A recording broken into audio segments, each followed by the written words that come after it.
Para quienes están llegando, van a ver en su pantalla que hay instrucciones de cómo obtener servicios de interpretación para hoy. En la parte inferior de la pantalla van a ver el icono de un globo. Por favor, hagan clic en él y elijan su idioma de preferencia. Gracias. Para quienes no están familiarizados con CPAC, el Centro de Abogacía, somos una organización sin fines de lucro designada como el entrenamiento y centro de información de Connecticut bajo la ley de individuos con discapacidad. Voy a pasarle la palabra a Shawnee y Nader para que se presenten y su papel en todo esto. Soy Sean Conan y trabajo en el Buró de Educación Especial y trabajo en restricciones y exclusión con ARA. Hago resolución de disputas en el Buró de Educación Especial y como dije anteriormente, trabajo con ARA en temas de restricciones y exclusión. ARA, quiero que te presentes. Gracias, Sean y Jen. Yo trabajo en la Oficina de Desempeño para el Departamento de Estado de Educación y lidio principalmente con los datos y los sistemas actuales, etc. Eso es básicamente donde la mayor parte de mi tiempo se pasa y algunas otras cosas, pero con relación a entrenamiento y inclusión, Sean y yo trabajamos de cerca con otros colegas, tanto desde la perspectiva de datos como simplemente en general en el mundo de la recesión y seclusión. Gracias. La sesión de hoy es solamente para fines informativos, no debe de ser considerado asesoría legal. La sesión de hoy se va a poner en el canal de YouTube de CEPAC. Tenemos una lista especial que tenemos los 3 webinarios de la serie en inglés y español disponibles y le enviaremos esto a todas las personas que se registraron hoy. Este webinario realmente trata de dar información precisa y objetiva sobre las leyes actuales de Connecticut relacionadas con restricciones de exclusión. Y esta noche vamos a hablar también sobre algunas de las mejores prácticas en torno a comunicación.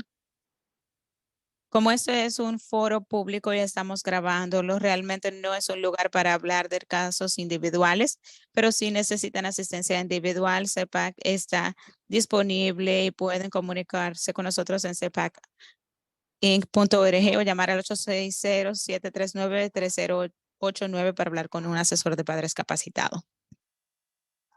Y sí, tenemos mucha información para ver hoy, así que vamos a tratar de ver el contenido.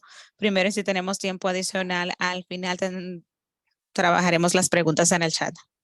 Quizá utilicemos alguna de estas siglas hoy y nos referiremos mucho a ellas durante esta serie. No voy a ver cada una de ellas, pero queríamos que pudieran verlas antes de empezar nuestra presentación. Voy a, Las diapositivas estarán disponibles después, se las vamos a enviar por correo electrónico. Ahora le paso la palabra a Sean.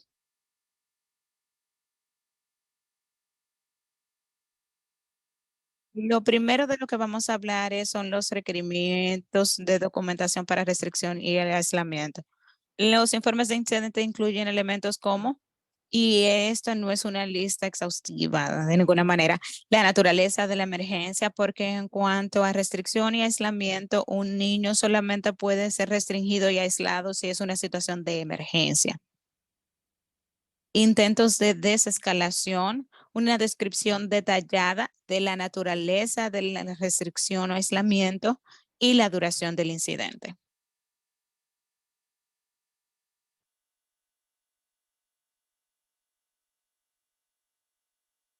En cuanto a la restricción y el aislamiento y la notificación a los padres, el distrito debe de intentar notificar a los padres de un alumno que haya sido retenido o aislado el día o en las siguientes 24 horas después del uso de emergencia de una restricción o aislamiento.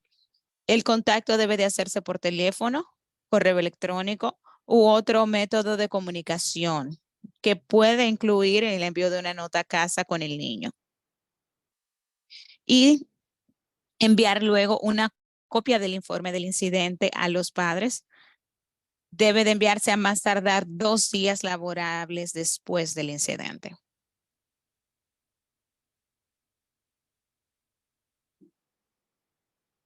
En esta lámina hemos incluido las leyes relacionadas con el aviso a los padres y las personas estarán recibiendo una copia de estas diapositivas y estos son enlaces. Si hacen clic en ellos, van a poder ir directamente a todas las leyes relacionadas con restricción y aislamiento y le van a llevar directamente a las leyes relacionadas con el aviso a los padres sobre restricciones y aislamiento.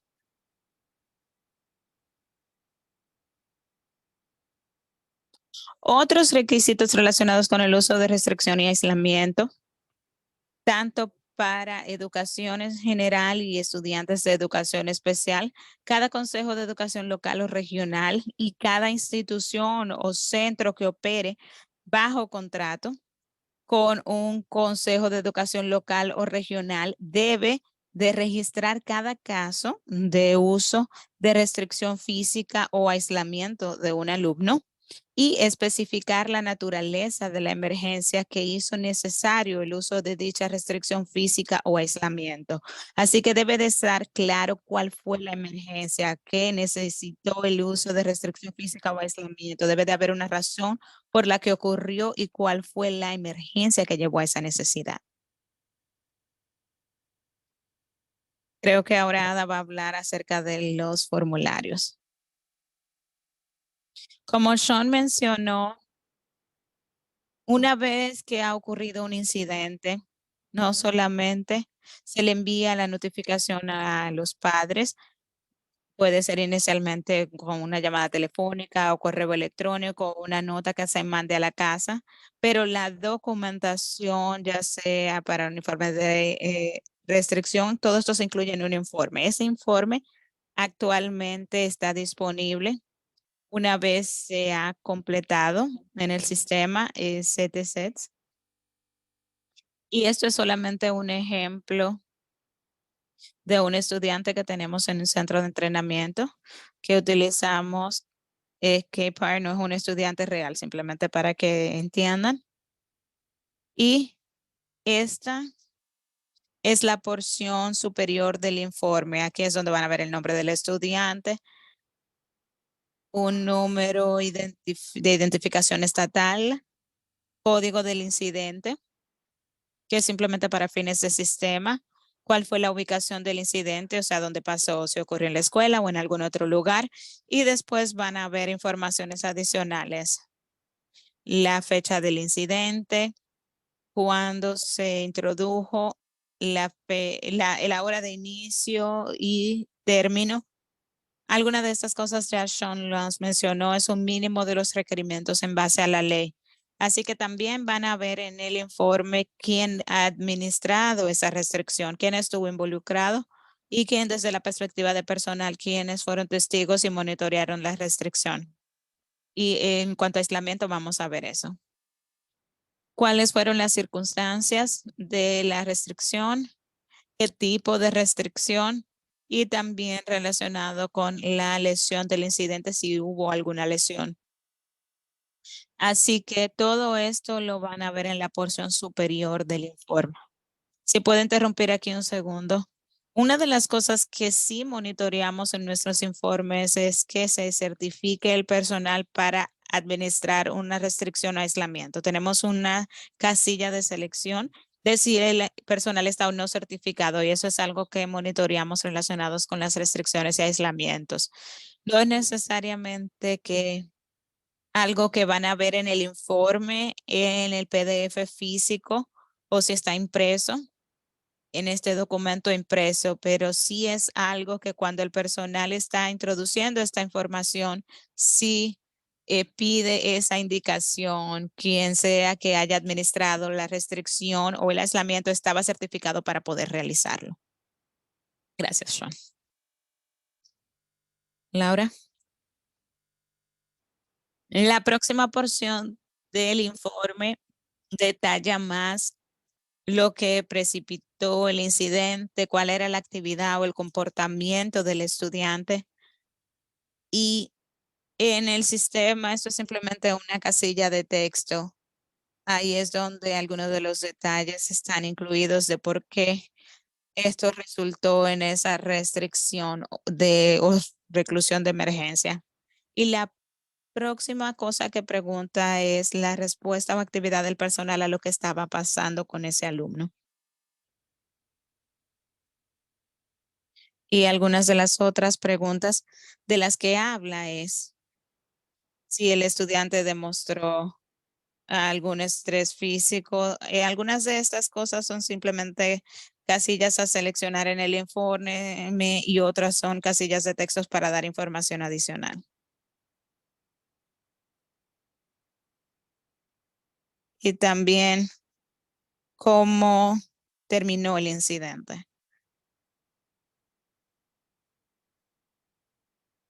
No sé, Sean, si quieres agregar algo más relacionado con lo que el personal debe de estar colocando.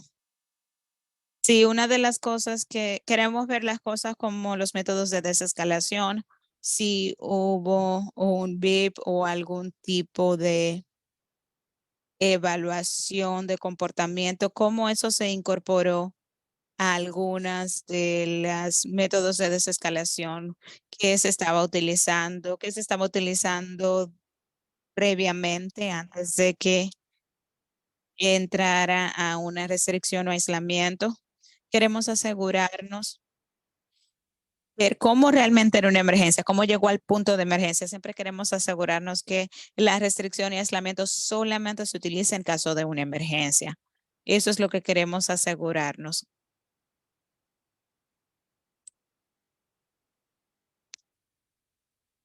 Y la última porción del informe habla de la notificación y próximos pasos.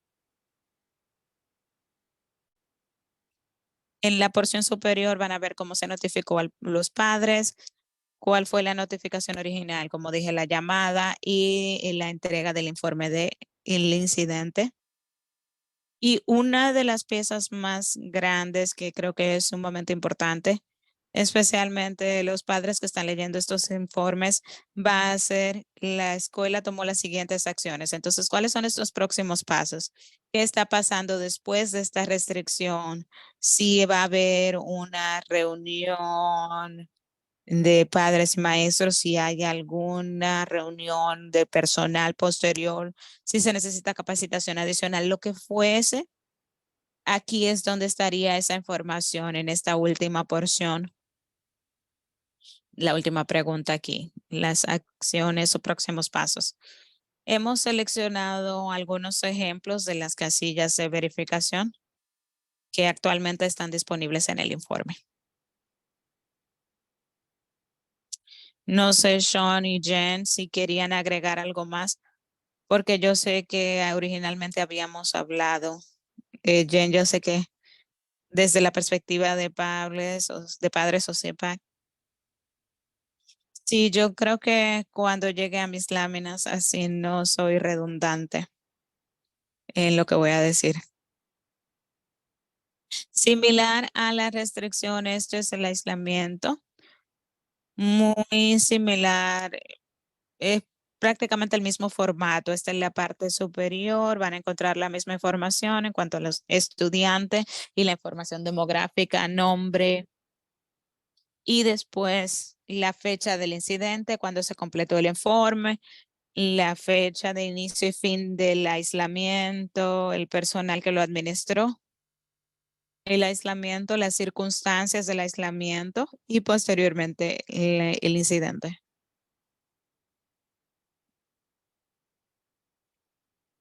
Lara, voy a ver esto es mucho más rápido. Y después la próxima porción es eso mismo, actividad del estudiante, comportamiento que precipitó el incidente y las actividades del personal y respuestas. Y si fue monitoreado por el personal. Para este ejemplo, sí seleccionamos unas opciones distintas que hay disponibles para método de notificación. Pusimos notificación verbal, versus la previa, que fue una llamada telefónica. Y lo mismo debajo de la escuela tomará las siguientes acciones, como mencioné anteriormente. El PPT se va a reunir para verificar el IEP, una reunión del equipo de crisis. Estas son opciones adicionales o selecciones adicionales disponibles cuando el personal está completando el informe.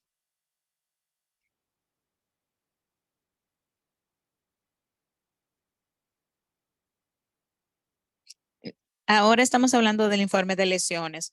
Cuando hay circunstancias de lesiones, ya sea graves o no, asociadas con el uso de restricción o reclusión, deben de reportársenos luego de 2 días, a más tardar 2 días, vía CTSETS.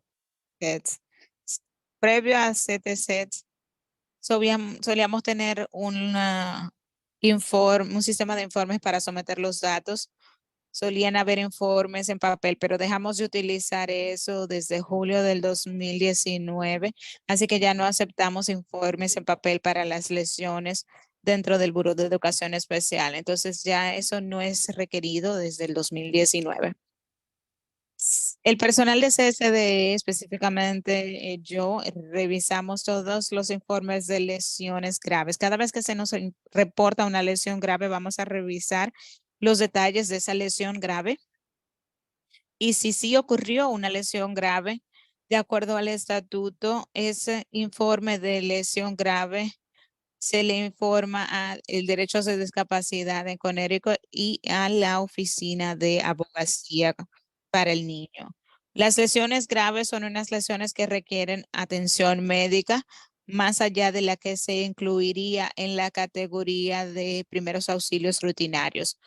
Estos ejemplos de atención médica incluyen una visita a la sala de emergencias, una llamada a un técnico de urgencias, suturas, radiografías diagnósticas para determinar fracturas o colocación de yesos. Las lesiones no graves incluyen marcas rojas, moratones o rasguños que requieran una curita o aplicación de primeros auxilios básicos.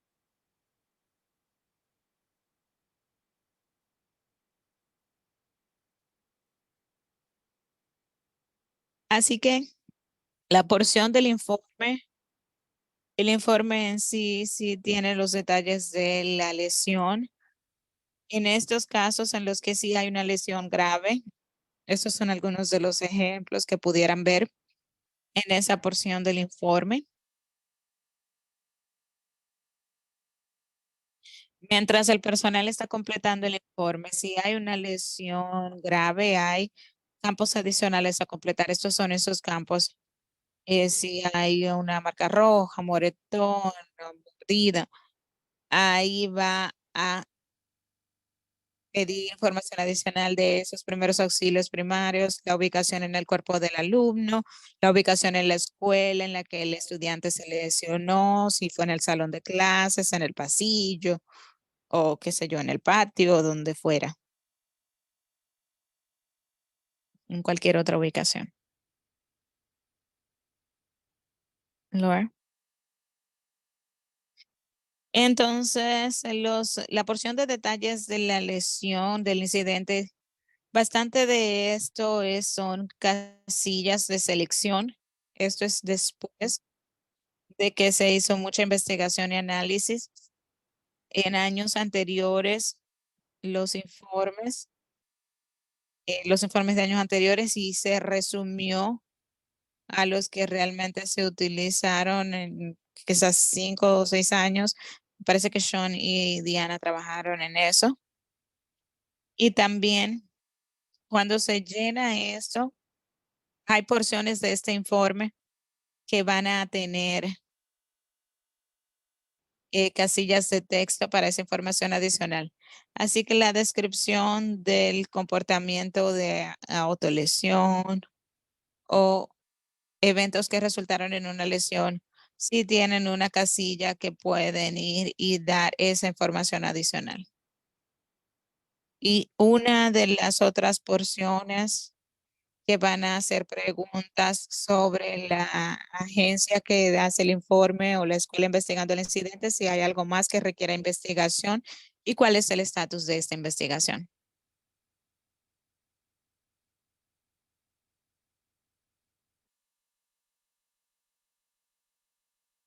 Una de las cosas que queríamos incluir es que muchas escuelas tienen muestras de sus políticas sobre restricción de aislamiento en su página web. Este es un ejemplo de una escuela, un distrito. Trumbull, yo quise colocar esto, fue de la página web de uno de los distritos y nos dieron permiso para usarlo como ejemplo. Justo en su página web tienen un ejemplo de todos sus políticas en distritos sobre restricciones. La meta es que los padres tienen acceso a eso, pueden ir directamente a la página web y ver las políticas sobre restricción y aislamiento si quisieran verlas. Así que tiene acceso fácil para que los padres entiendan cuáles son las políticas y procedimientos relacionados con restricción y aislamiento. Jen, ahora vas tú. Gracias, Sean, por preparar la base. Ahora que cubrimos lo que tenemos que informar en la parte de cumplimiento del informe, queremos hablar de aspectos distintos pero igualmente importantes. Está realmente relacionado con la calidad de la información que tenemos en los informes para ayudar a informar al equipo escolar, a las familias de lo que pasó y ayudarlos a planificar. También la comunicación del incidente en sí con las familias. Siguiente, Laura. Así que no solamente hacemos estos informes para fines de cumplimiento, realmente estamos esperando que estamos llenando los informes de una manera que sea útil para los equipos, para ayudar a entender el contexto del incidente y las estrategias que se utilizaron que fueron útiles o no útiles y ayudar a identificar patrones. Si digamos que hay un estudiante que ha experimentado varias restricciones y aislamientos, quizás se puede identificar un patrón si los informes se llenan de una manera que queda clara, concreta, exhaustiva, para que todos los miembros del equipo lo entiendan. El alumno de nuevo debe de estar en el centro de esto, no la parte de cumplimiento. La parte de cumplimiento es simplemente donde empezamos. Así que queremos poder enfocarnos en información de calidad. Yo he visto en diferentes informes, tenemos a familias que buscan ayuda para entender lo que está redactado en el informe y a veces son descripciones muy vagas de estrategias que se utilizaron y sería más útil si pudieran ver realmente las estrategias en sí en lugar de use un plan de intervención de comportamiento o estrategias de la IP. Presentar ejemplos específicos que el equipo pueda utilizar. Así que comunicarse a través de los retos es el instinto humano natural, yo creo. Tratar de alejarse cuando no tenemos una conversación desafiante. En las situaciones de restricción y aislamiento es importante la comunicación con las familias, que no disminuya, sino que en realidad aumente.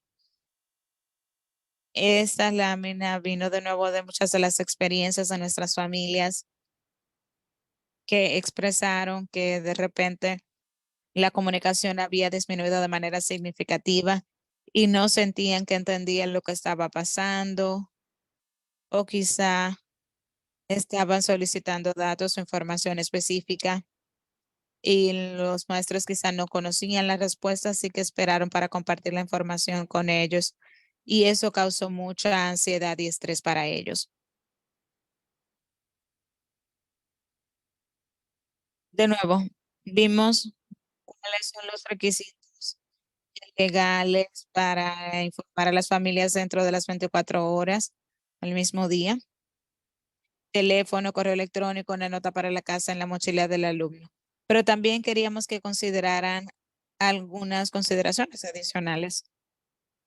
Llamar tan pronto como sea posible después de que la restricción del aislamiento hayan terminado y el alumno esté a salvo en lugar de tomarse las 24 horas. Y también tomar en consideración la preferencia de la familia para que se le notifique por teléfono, en persona, correo o una nota a la casa. Hablamos de que nuestras familias realmente tienen necesidades diversas, ya sea de idioma, alfabetización, su horario de trabajo. Así que es realmente importante que conozcan a sus familias, conozcan la información que es importante para ellos y poder comunicarse de manera efectiva con ellos y construir confianza. Así que muchos de estos ejemplos puede que se vean como que son de sentido común, pero creímos que valía la pena compartirlos porque de nuevo yo tengo que aclarar también, en CEPAC recibimos preguntas de personas que estaban teniendo problemas o desafíos, no las personas que están teniendo experiencias positivas, así que eso es simplemente algo a compartir. Estas son cosas que nuestras familias han tenido que lidiar con ellas y yo sé que ellos aprecian el bienestar y seguridad de los estudiantes. Quizá no empezar entonces con la restricción ocurrió, sino que yo siempre apreciaba cuando la enfermera de la escuela me llamaba y decía, no te preocupes, todo está bien, y después comienza a decirme lo que íbamos a hablar. Los padres quizá tengan una respuesta emotiva a la notificación y puede ser muy fácil tomarse eso personal y ponerse a la defensiva, pero es su hijo o su hija y es natural que ellos tengan una respuesta emotiva y la compasión y el respeto realmente ayudan mucho. Quizá usted tenga una muy buena relación de confianza con sus familias, pero igualmente es un tema difícil a abordar. Los padres deben de ser notificados en su idioma. De nuevo, esto es algo que nuestros padres nos han dicho que no tienen acceso a eso y es realmente importante que se les notifique en su idioma y que quien sea que hable del informe con ellos, si necesitan una intérprete, que tengan allí a alguien que realmente pueda responder preguntas, no simplemente leer el informe, porque si tienen a alguien que simplemente está interpretando lo que está escrito ahí, ellos no pueden hacer preguntas como pudiera hacerlo una familia angloparlante. En cuanto a esperar el informe completo, o si tienen preguntas o inquietudes, algunos equipos quizá tengan una persona de contacto que esté a cargo de esa comunicación. Muchas familias quieren saber, lo voy a recibir en CTC o me lo van a mandar a la casa en la mochila. Cosas sencillas como esas pueden ayudar a reducir mucha ansiedad y a crear confianza con las familias. Para las comunicaciones constantes, realmente tener un plan con el aporte de los padres, considerando sus necesidades individuales. De nuevo, si hay una persona de contacto del equipo y cómo pueden esos padres ponerse en contacto con ellos. Si hay alguna preferencia en la comunicación, ya sea una llamada versus un correo electrónico. Si hay información específica que sea importante para los padres. Y, por ejemplo, algunos padres, los datos es importante. Quieren ver los datos, quizá les interesa conocer sobre el comportamiento agresivo o autolesionante a diario, quizás si su niño o niña no habla, pidan más información que otro padre no haría porque sus niños no pueden decirle nada. Si existe algún calendario previsto para el intercambio de datos o actualizaciones y si hay alguna información que sería útil compartir con el equipo escolar. A veces hay algunas cosas, ya sea cambios en el horario, cambios en los medicamentos o cualquier cosa que pudiera impactar lo que esté ocurriendo en la escuela. Y el equipo escolar puede considerar que es importante que las familias compartan también con ellos.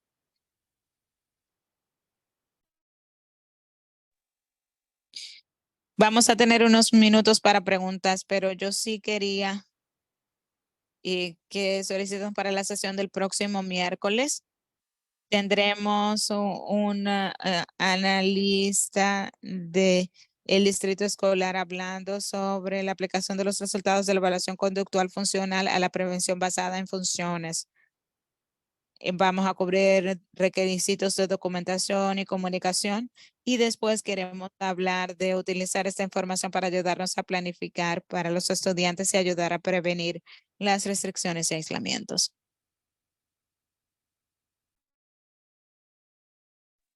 Y antes de pasar a las preguntas, yo sí quería compartir estos recursos con ustedes de nuevo. Si necesitan asistencia individual, tienen al Centro de Defensa de los Padres de Connecticut y el Buró de Educación Especial en el centro de llamadas de la Oficina de Educación Especial para el distrito. Tendrán los asesores de la oficina, igualmente si llaman.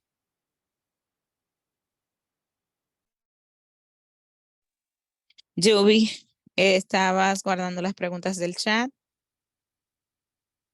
Las acabo de colocar nuevamente en el chat. Voy a leerlas. ¿Por qué no contiene el informe a los padres la información relacionada con que el personal está o no certificado? La forma en la que diseñamos el informe, las únicas personas que deben de estar realizando algún tipo de restricción o aislamiento deben de estar certificados. Y así es como se diseñó el informe. En cualquier momento que alguien, raramente ha ocurrido ese incidente donde alguien, si alguien realiza una restricción o aislamiento y no está certificado, anualmente tiene que certificarse para ser parte del equipo de intervención de crisis. Si averiguamos que alguien no está certificado, entonces nos comunicamos con el distrito para decir qué pasó aquí. Eso ocurrió en una ocasión donde alguien no estaba certificado cuando hicimos un seguimiento con el distrito, pero rara vez ocurre. Y estoy de acuerdo con ustedes, algo que podemos ver, agregar la información al informe, pero no es algo que ocurre con frecuencia. Gracias, Sean. La próxima pregunta, una definición actualizada o parámetros de lo que constituye estrés físico. Ahora yo sé que colocamos esto en el formulario si el estudiante está en estrés físico. No, no, eso es lo que estaba buscando, una angustia física. Si expande y da información adicional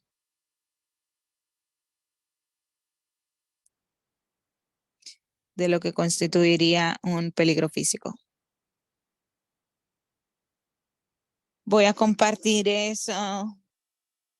Las familias han expresado inquietud que eso puede estar sujeto a si el alumno estaba o no en peligro, si se va a la casa y le dice a sus padres que no podía respirar o estaban asustados y el informe no indica esto o dijo que no había un peligro físico. Eso entonces puede ser un reto para las familias tratar de trabajar eso con ustedes. La próxima pregunta, por favor, aclaren la certificación para todos los asistentes. Certificado significa entrenado, ¿correcto? No se estaba refiriendo a certificado como tener una certificación de maestro. Los paraprofesionales asisten a certificaciones PMT y se les permite ser miembros del PMT si asisten a la capacitación. Cuando estamos hablando, para poder hacer una restricción o aislamiento, tienen que recibir una certificación anual y ser parte del equipo de crisis, el equipo de intervención de crisis. Identificado por la escuela, tienen que recibir su entrenamiento anual. Ellos son parte de un programa de educación especial y tienen que recibir su entrenamiento anual de PMT o intervención de crisis para hacer restricción y aislamiento. Mínimamente tienen que recibir esta capacitación anualmente para hacer restricción y aislamiento, cualquiera que sea la capacitación. La escuela es quien decide la capacitación relacionada con restricción y aislamiento, pero tienen que recibir la capacitación anual y tiene que estar documentado. Mínimamente anualmente se actualiza. No es una certificación relacionada con sus credenciales, sino la capacitación relacionada con restricción e aislamiento. Gracias, Sean.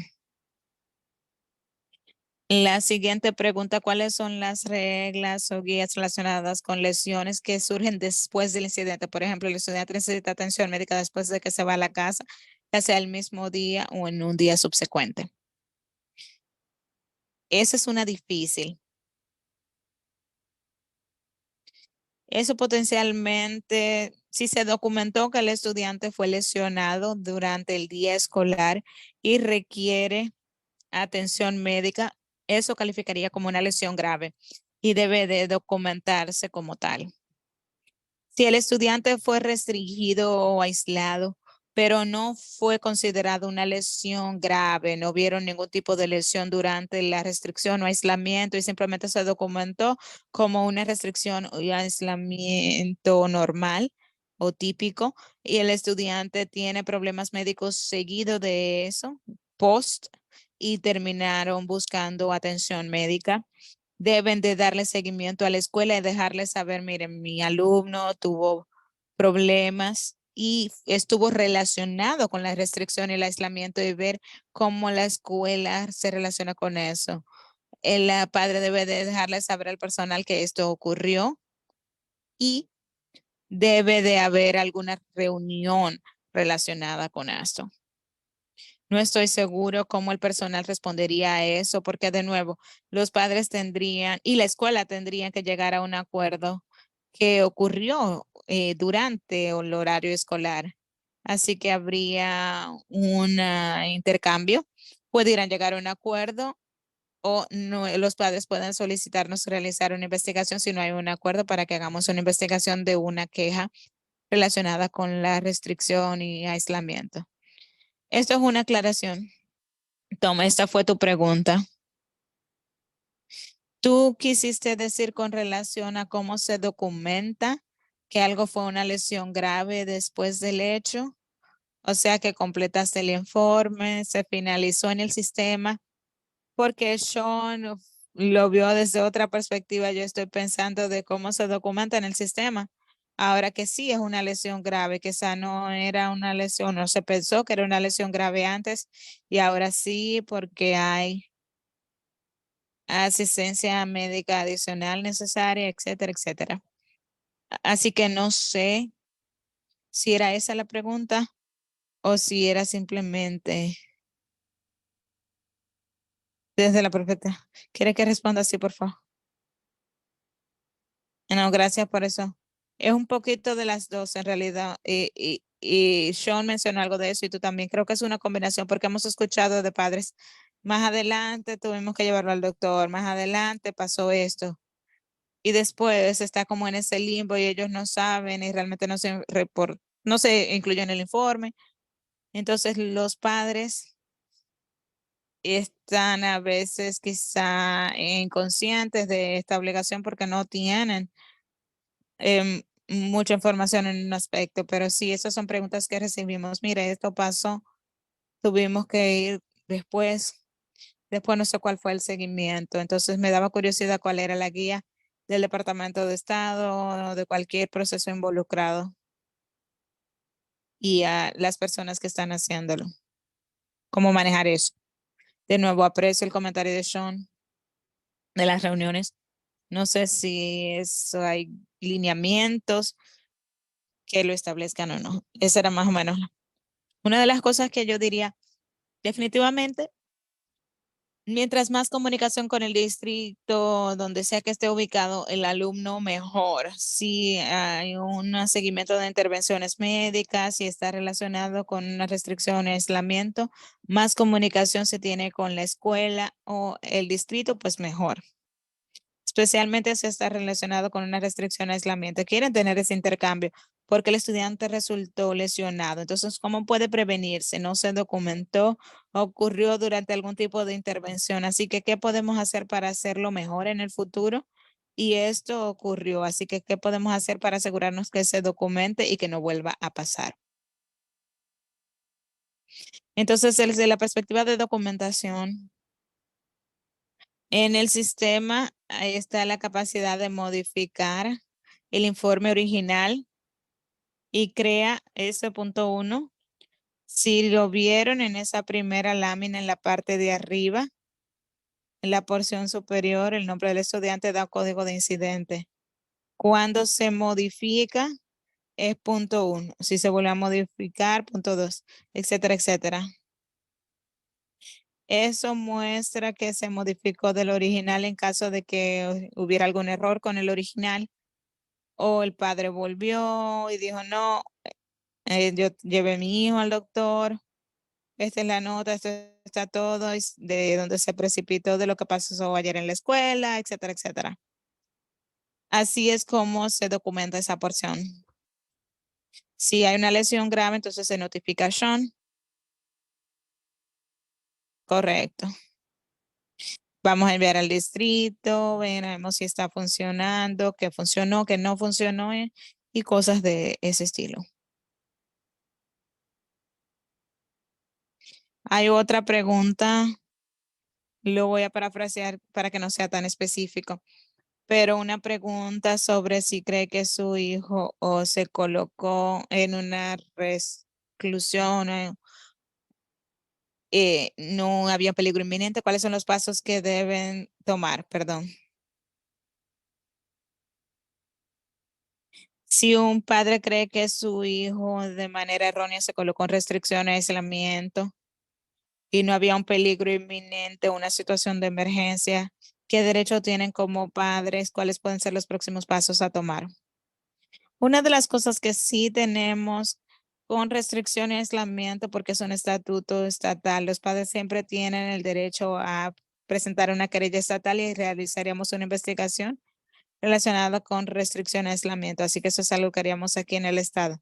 Otra cosa que diré es que en el distrito, si quisieran, siempre pueden contactar al director de educación especial y tener esa conversación. Si tienen esa relación y quisieran continuar esa relación, tener esa conversación diciendo, yo no siento que esto fue apropiado y ver si puede algún tipo de solución rectificada allí. Y también ver dónde puede ir a PPT para tener esta conversación. Esas son algunas opciones que yo recomendaría. Gracias, Sean. Otra pregunta, aparte del peligro físico, si registramos algo sobre el comportamiento del estudiante durante una restricción o aislamiento prolongado, dado el nivel de escalación, comportamiento agresivo, etcétera. Unas cuantas cosas que a mí me gustan ver en restricción, aislamiento es interacciones que tengan el personal que ayudan a los estudiantes a desescalar cosas que han hecho, cosas que el estudiante quizá ha estado escalando también, aunque estuvieran en restricción y aislamiento, si hubieron cosas que hicieron que el estudiante escalara más, para que tengan información histórica que ver, para que algo que quizá haya funcionado o no, para que lo tengan como punto de referencia, que otro personal pueda referirse. Algunas cosas que pueden ser de utilidad. Gracias, Sean. Estoy viendo esta pregunta. Me pregunto, ¿con este tipo de información estaría en ese evento precipitante? ¿O se incluiría esa información de porque era un peligro inminente o no necesariamente otras partes del informe? Pero ese puede ser el lugar en el que se grabe esa información. Otra pregunta, ¿qué tan a menudo la escuela admite que el estudiante tuvo un peligro físico? ¿Qué porcentaje? Creo que es la pregunta. No estoy seguro. Es una buena pregunta. Tendría que ver los datos y ver información al respecto. ¿Hay algún plazo que necesitarían para pedir una investigación? Quien sea que haya hecho esa pregunta está preguntando si hay algún límite de tiempo de cuándo se puede presentar una querella. Sí. Esa, una vista hacia atrás de un año. No veo ninguna otra pregunta en el chat, pero muy buenas preguntas. Les voy a dar un segundito más a ver si alguien tiene algo más. Gracias. Gracias.